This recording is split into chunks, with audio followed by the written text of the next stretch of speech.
అనుకున్న పనులు జరగడానికి బ్రహ్మశ్రీ గోరుగుంట్ల సురేష్ బాబు గారిచే వారాహి పాశుపత హోమం. నమస్తే, వెల్కమ్ టు ఐ డ్రీమ్. నేను మహేశ్వరి. మనతో పాటు ఉన్నారు ప్రముఖ ఆయుర్వేద వైద్య నిపుణులు డాక్టర్ చిట్టుబొట్ల మధుసూదన్ శర్మ గారు. వారితో మాట్లాడుతాం.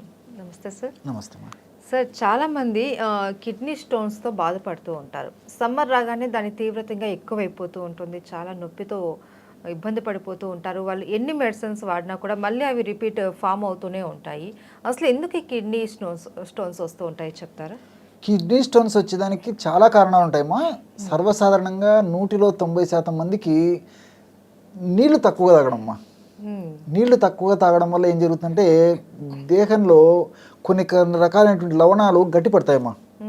ఆ లవణాలు గట్టిపడడం వల్ల క్రిస్టల్స్ రూపంలో తయారు కావడం వల్ల ఏర్పడేటువంటి లక్షణాల సముదాయం ఏదైతే ఉందో దాన్ని ఎంత స్థూలంగా కిడ్నీ స్టోన్స్ వల్ల కలిగేటువంటి సమస్యలు అని చెప్తుంటారమ్మా. బ్రాడ్గా కిడ్నీ స్టోన్స్ అంటారమ్మా. అంటే మూత్ర వ్యవస్థలో ఎక్కడ స్టోన్స్ ఉన్నప్పటికీ సర్వసాధారణంగా వ్యవహారిక భాషలో కిడ్నీ స్టోన్స్ అనేటువంటి పేరుతో చెప్తారు. అంటే కిడ్నీ అనేటువంటిది మూత్ర వ్యవస్థలో ఒక భాగం, అక్కడ ఉన్న కిడ్నీ స్టోన్స్ అంటారు. యూరేటర్ అని చెప్పేసి కిడ్నీ నుంచి మూత్రాశయం వరకు కూడా నాళాలు ఉంటాయమ్మా. సో అక్కడ స్టోన్స్ ఉండొచ్చు, దాన్ని కిడ్నీ స్టోన్స్ అని జనరల్గా చెప్తుంటారమ్మా. యాక్చువల్లీ యూరేటర్ స్టోన్స్ అది. అట్లే బ్లాడర్ అంటే మూత్ర ఆశయంలో స్టోన్స్ ఉంటాయమ్మా. సో వీటన్నిటి కూడా సర్వసాధారణంగా ఇదే పేరు చెప్తుంటారు. కారణం మాత్రం అదేమా. కొంతమందికి మాత్రం హార్మోనల్ డిస్టర్బెన్స్ వల్ల, అదేవిధంగా పోషకాహార లోపం వల్ల, అదేవిధంగా కొన్ని రకాలైనటువంటి వ్యాధుల వల్ల ఈ స్టోన్స్ వస్తుంటాయమ్మా. ఉదాహరణకి మన దేహంలో యూరిక్ యాసిడ్ పెరిగిపోయింది అనుకోండి.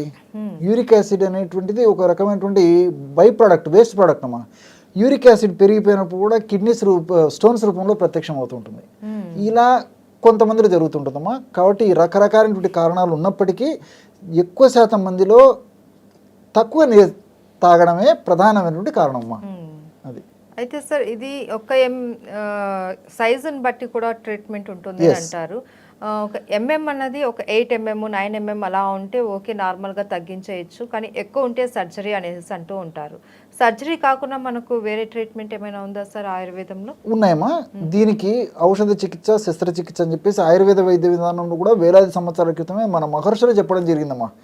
కాబట్టి సర్వసాధారణంగా 10 mm మహా అంటే ఒక 12 mm వరకు కూడా మా పేషెంట్ స్టౌట్గా ఉండి మంచి వ్యాధి నిరోధక శక్తి ఉంటే 12 mm వరకు కూడా మనం వాడేటువంటి ఔషధాల ద్వారా తగ్గించుకోవచ్చమ్మా. అంతకంటే పెద్దగా ఉన్నటువంటి మాత్రము ఎక్కువ రోజులు అలా ఉండడం వల్ల వివిధ రకాలైనటువంటి అనేక రకాలైనటువంటి అనర్థాలు కలుగుతాయి. కాబట్టి మేము కూడా ఆపరేషన్ చేయించుకోమని సూచిస్తుంటామమ్మా. కానీ చిన్న వాటికి మాత్రం ఆపరేషన్ చేయించుకోమని చెప్పడం, వాళ్ళు కన్విన్స్ చేసి కూడా చెప్తుంటామమ్మా. కాబట్టి ఇంచుమించు 10 mm మహా అంటే ఒక mm అటో ఇటో వరకు కూడా ఔషధాల ద్వారా తగ్గిపోతున్నాం. Operation not necessary. అయితే సార్, కిడ్నీ స్టోన్స్ రాకుండా ఉండాలి అంటే ఫస్ట్ నుంచి కూడా కొన్ని రకాల ఆహార పదార్థాలు అన్నవి అవాయిడ్ చేయాలి అనేసి అంటూ ఉంటారు. రావడానికన్నా ముందు, వచ్చిన తర్వాత కూడా. అవి ఏంటి సార్? ఇలాంటి ఆహార పదార్థాలు మనం అవాయిడ్ చేయాలి? కిడ్నీ స్టోన్స్ రాకుండా ఉండాలంటే మా ఈ కాలానుగుణంగా నేను చెప్తున్నామా, ప్రధానంగా కూల్ డ్రింక్స్, సాఫ్ట్ డ్రింక్స్ తాగకూడదమ్మా.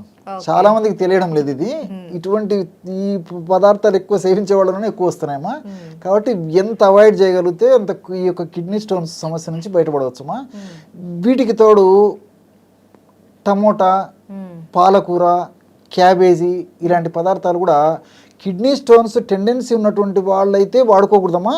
మిగతా వాళ్ళందరూ కూడా వాడుకోవచ్చమ్మా, ప్రాబ్లం అయితే లేదు. ఒక్కసారి కిడ్నీ స్టోన్స్ వచ్చినప్పుడు మాత్రం జాగ్రత్త పడాలి. ఎలాంటి జాగ్రత్త పడాలంటే అది కూడా చెప్తానమ్మా. ఇప్పుడు టమాటా ఉంది, పాలకూర ఉంది, క్యాబేజ్ ఉంది. ఇలాంటి పదార్థాలు కూడా ఉడకబెట్టడం వల్ల అంత ఇబ్బంది ఉండదమ్మా. ముఖ్యంగా ఈ పాలకూరలో కొన్ని రకాలైనటువంటి కెమికల్స్ ఉంటాయమ్మా. ఈ కెమికల్స్ వల్లనే కిడ్నీ స్టోన్స్ తయారవుతాయి. ఎప్పుడైతే ఆ పాలకూరను మనం ఉడికించామో ఆ కెమికల్ శక్తి తగ్గిపోతుందమ్మా.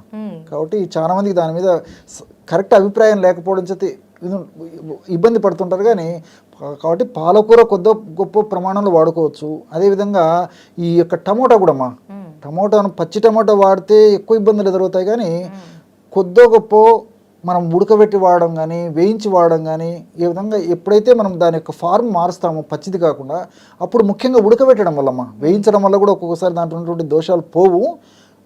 ఉడకబెట్టి వాడుకోవడం వల్ల ఇబ్బంది ఉండదమ్మా. కొద్ది ప్రమాణం వాడుకోవడంలో తప్పు లేదు. ఈ విధంగా క్యాబేజ్ కూడా అమ్మా ఉడకబెట్టి వాడితే అంత దోషం కూడా ఉండదు. కాబట్టి ఎప్పుడన్నా వాడుకోవచ్చు. కాబట్టి పరిశోధనలలో కూడా ఈ విషయం నిరూపితమైందమ్మా.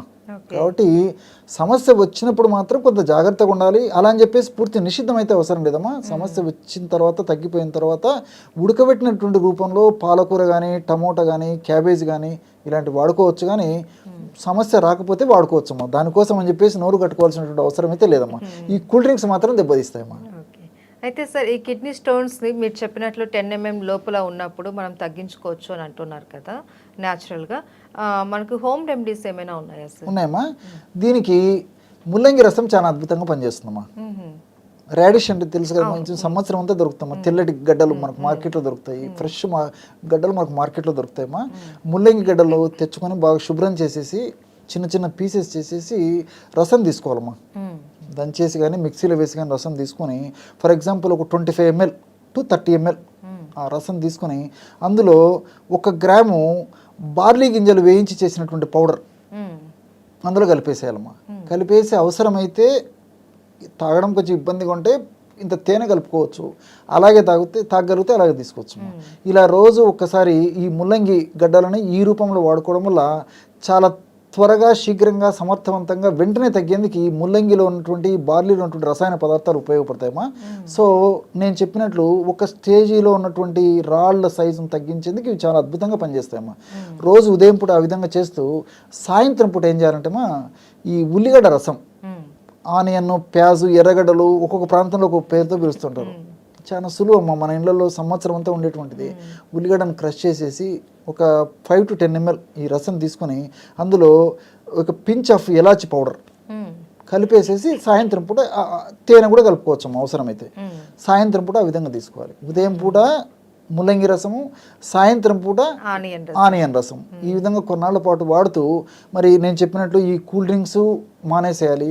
నీళ్లు కూడా వారి యొక్క శరీర తత్వాన్ని బట్టి, వాళ్ళ యొక్క వెయిట్ను బట్టి, ఇతర అనుబంధ లక్షణాలను బట్టి 3 నుంచి 5 లీటర్ల వరకు కూడా కొద్దిగా నీళ్లు తాగుతుండాలి. ఇలా చిన్న చిన్న జాగ్రత్తలు తీసుకుంటూ ఈ యొక్క ఔషధాన్ని వాడుకోవడం వల్ల చాలా త్వరగా ఆ సమస్య తగ్గిపోతుందమ్మా.